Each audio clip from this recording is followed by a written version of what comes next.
Hi hello నమస్తే welcome back to BB Kitchens. నేను మీ వర్ధిని విజయ్. ఈరోజు మన కిచెన్లో అందరికీ ఫేవరెట్ అయినటువంటి చేపల పులుసుని సింపుల్గా ఎలా ప్రిపేర్ చేయాలో వీడియోలో చూపించబోతున్నానండి. ఈ చేపల పులుసును ప్రిపేర్ చేయడానికి టైం కూడా ఎక్కువగా పట్టదండి.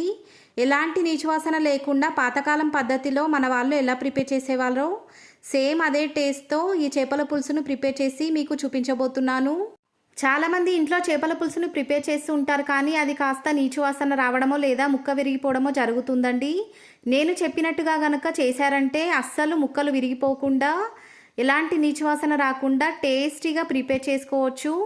ఫస్ట్ టైం ప్రిపేర్ చేసే వాళ్ళు కూడా నేను చెప్పే చిన్న చిన్న టిప్స్ పాటిస్తూ కనుక ఈ చేపల పులుసుని ప్రిపేర్ చేశారంటే ఇంట్లో వాళ్ళందరూ కూడా ఫిదా అవ్వాల్సిందేనండి.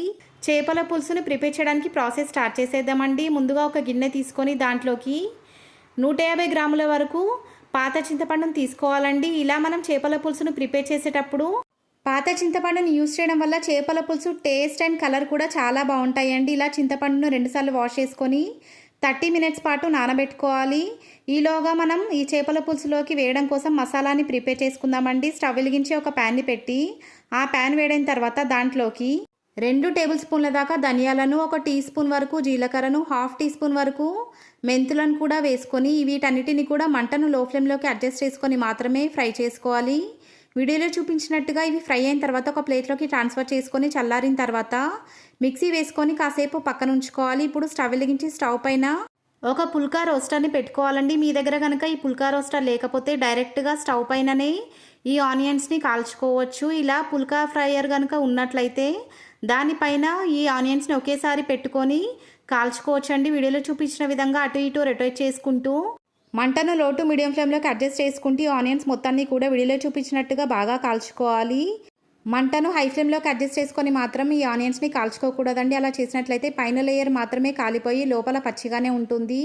అలా కాకుండా మంటను ఈవెన్గా అడ్జస్ట్ చేసుకుంటూ ఈ ఆనియన్స్ని కాల్చుకున్నట్లయితే ఈ ఆనియన్స్ లోపల బాగా ఉడుకుతాయి. ఇలా ఉడికినటువంటి ఆనియన్స్ మొత్తాన్ని కూడా ఒక ప్లేట్లోకి ట్రాన్స్ఫర్ చేసుకొని దానిపైన ఉన్న పొట్టు మొత్తాన్ని కూడా తీసేసుకోవాలి. వీడియోలో చూపించినట్టుగా పొట్టు మొత్తం కూడా తీసేసుకొని రూమ్ టెంపరేచర్లోకి ఈ ఆనియన్స్ వచ్చిన తర్వాత ఇందాక మనం మిక్సీ వేసుకున్నటువంటి మసాలా మిక్సీ జార్లోకి ఈ చల్లారినటువంటి ఆనియన్స్ని కూడా వేసుకొని మెత్తటి పేస్ట్ లాగా ప్రిపేర్ చేసుకోవాలి. ఇలా మిక్సీ వేసుకున్నటువంటి మిక్సీ జార్ని కాసేపు పక్కన ఉంచుకున్న తర్వాత 1 కేజీ వరకు చేపలను తీసుకోవాలి. చేపలను తీసుకున్న తర్వాత దాన్ని 2 నుంచి 3 సార్లు సాల్ట్తో బాగా వాష్ చేసుకోవాలి. చేపల సైజ్ వీడియోలో చూపించిన విధంగా ఉండేలాగా చూసుకోవాలండి. అలాంటప్పుడే ముక్కలు విరిగిపోకుండా పులుసు టేస్టీగా వస్తుంది. ఈ చేపల్లోకి 4 టేబుల్ స్పూన్ల దాకా కారాన్ని, రుచికి తగినంత ఉప్పును, 1 టీ స్పూన్ వరకు అల్లం వెల్లుల్లి పేస్ట్ను, 1/2 టీ స్పూన్ దాకా పసుపును కూడా వేసేసుకోవాలి. వీటన్నిటితో పాటుగా ఇందాక మనం మిక్సీ వేసి పక్కన ఉంచుకున్నటువంటి ఆనియన్ మసాలా పేస్ట్ మొత్తాన్ని కూడా వేసేసుకోవాలండి. ఆనియన్ మసాలా పేస్ట్ మొత్తాన్ని కూడా వేసేసుకున్న తర్వాత 1/2 టీ స్పూన్ దాకా గరం మసాలా పౌడర్ని కూడా వేసేసుకొని మనం వేసుకున్నటువంటి ఈ ఇంగ్రీడియంట్స్ అన్నిటిని కూడా చేప ముక్కలతో పాటు బాగా కలిసేలాగా రుద్దుతూ బాగా మసాజ్ చేస్తూ కలుపుకోవాలి. ఆనియన్స్ని ఆయిల్లో ఫ్రై చేసి వేయడం కన్నా ఇలా పొయ్యి మీదనే డైరెక్ట్గా కాల్చుకొని వేయడం వల్ల ఈ చేపల పులుసు టేస్ట్ మాత్రం అద్దిరిపోతుందండి. మన పాతకాలం వాళ్ళు కట్టెల పొయ్యి మీద ఇలా ఆనియన్స్ని కాల్చేవారు. దానివల్ల టేస్ట్ ఇంకా బాగా ఉండేది.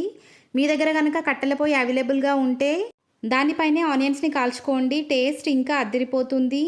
ఇలా వీడియోలో చూపించిన విధంగా ఈ మసాలా మొత్తాన్ని కూడా చేప ముక్కలతో పాటు బాగా కలిసేలాగా కలుపుకున్న తర్వాత 30 నిమిషాల పాటు రెస్ట్ ఇవ్వండి.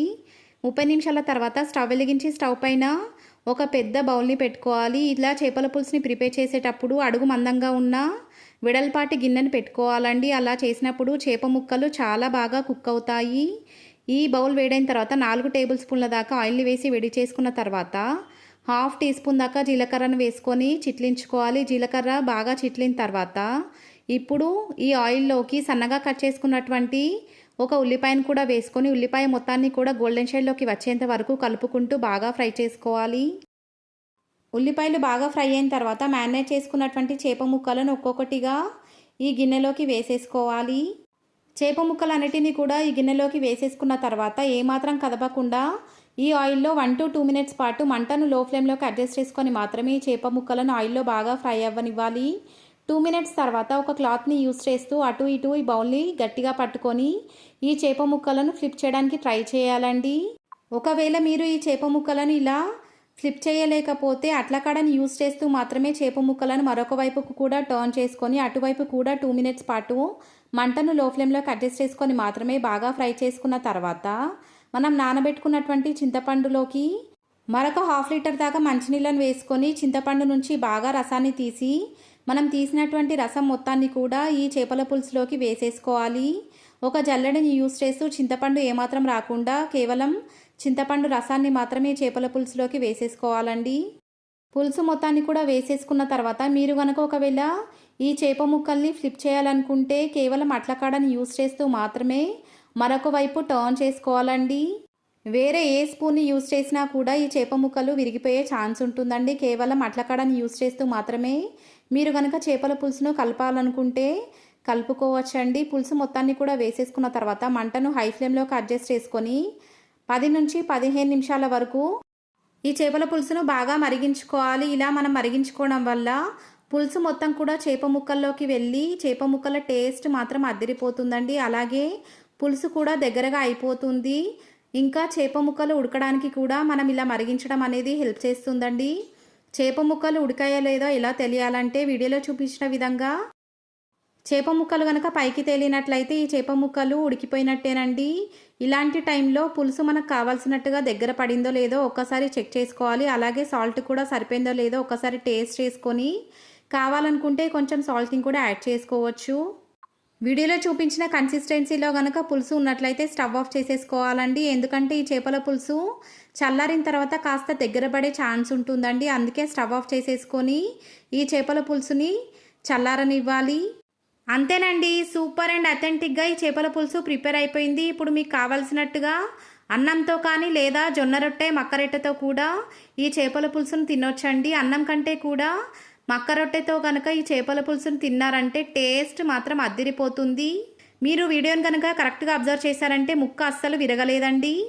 మరికొన్ని చేపల రెసిపీస్ కూడా అవైలబుల్గా ఉన్నాయండి. మీకు లింక్ డిస్క్రిప్షన్లో ఇస్తాను, కావాలంటే ఒకసారి చెక్ చేసేయండి. ఈ రెసిపీ కనుక మీకు నచ్చినట్లయితే లైక్ చేయండి, మీ ఫ్రెండ్స్ అండ్ రిలేటివ్స్తో షేర్ చేయండి. ఇలాంటి టేస్టీ అండ్ సూపర్ రెసిపీస్ కోసం మన ఛానల్ని సబ్స్క్రైబ్ చేయడం మాత్రం మర్చిపోకండి.